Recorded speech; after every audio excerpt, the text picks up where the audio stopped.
দেখুন বন্ধুরা, আজকে বানিয়ে নিলাম নিরামিষ মিক্স সবজি।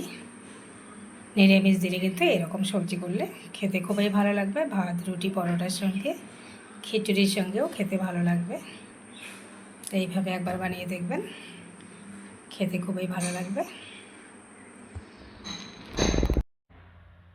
হ্যালো বন্ধুরা, তোমরা সবাই কেমন আছো? আশা করি তোমরা সবাই ভালো আছো। বন্ধুরা দেখুন, এখানে মিষ্টি কুমড়া নিয়েছি বেগুন, পটল, শসা, এখানে নিয়েছি ছোলা কচু, আর নিয়ে নেবো আলু। তো আজকে আমি সব মিলে একটা সবজি করব, যে সবজি খিচুড়িতেও খাওয়া যাবে বা রুটি পরোটার সঙ্গেও খাওয়া যাবে। তো সবজিগুলো আমি সব সবজিগুলো কেটে নেব, তো আপনারা দেখতে থাকুন বন্ধুরা।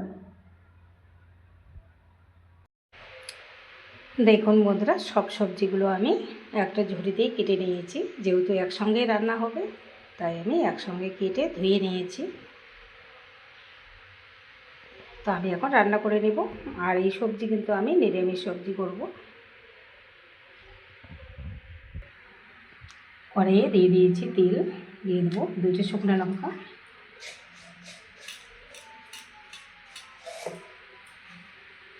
যেহেতু নিরামিষ দিয়ে দিচ্ছি 5 ফোড়ন,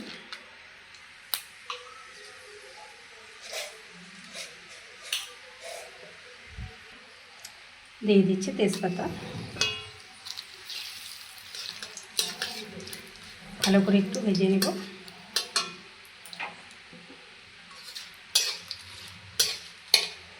এইরকম কিন্তু নিরামিষ সবজি খেতে ভালো লাগে, খিচুড়ির সবজি তো আরও বেশি ভালো লাগে।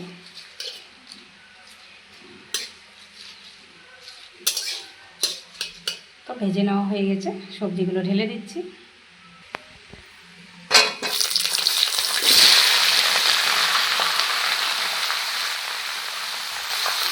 দেখুন, সব সবজিগুলো দিয়ে দিয়েছি।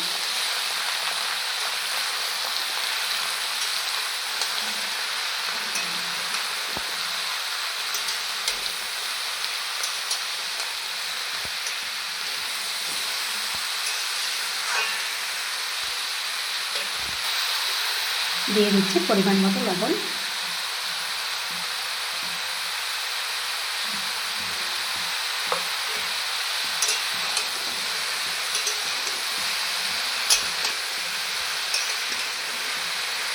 এখন একটু ঢেকে দিব।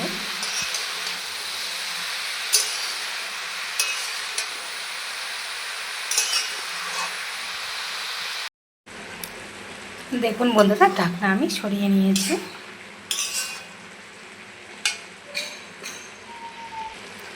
দিয়ে দিচ্ছি হলুদ গুঁড়ো 1 চামচ, জিরা গুঁড়ো 1 চামচ, ঝাল লঙ্কার গুঁড়ো 1 চামচ। এখানে আমি আর কোনো মশলা ব্যবহার করব না, শুধু একটু আদা গ্রেট করে দিয়ে দিব গ্রেটারে।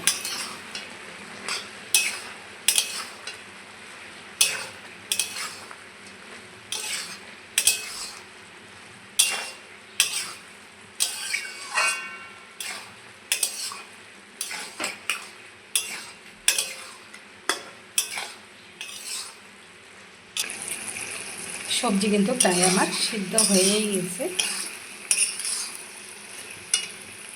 অল্প বাকি আছে, তাই আমি অল্প একটু জল দিয়ে দিচ্ছি, বেশি না, অল্প করে।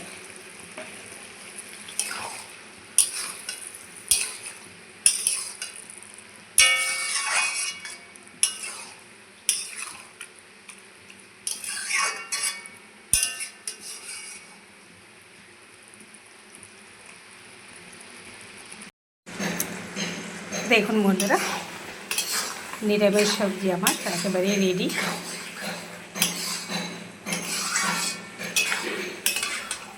দেখুন কতটা সুন্দর হয়েছে।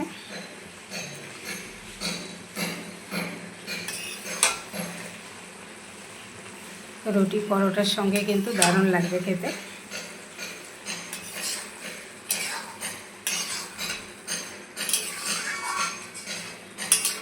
তো আমি এখন নামিয়ে নিব। নিরামিষ সবজি আমার একদম রেডি, নামিয়ে নিচ্ছি। দেখুন সবজি আমি নামিয়ে নিয়েছি। নিরামিষ সবজি কতটা সুন্দর হয়েছে দেখুন। নিরামিষ দিলে কিন্তু ভাত রুটির সঙ্গে পরোটার সঙ্গে খেতে দারুণ লাগবে। আপনারা এইভাবে একবার বাড়িতে ট্রাই করবেন, খেতে খুবই ভালো লাগে। তো বন্ধুরা, ভিডিওটি আজকে এই পর্যন্ত শেষ করছি। আবার কোনো নতুন ভিডিও নিয়ে দেখা হবে। টাটা, সবাই ভালো থাকবেন, সুস্থ থাকবেন।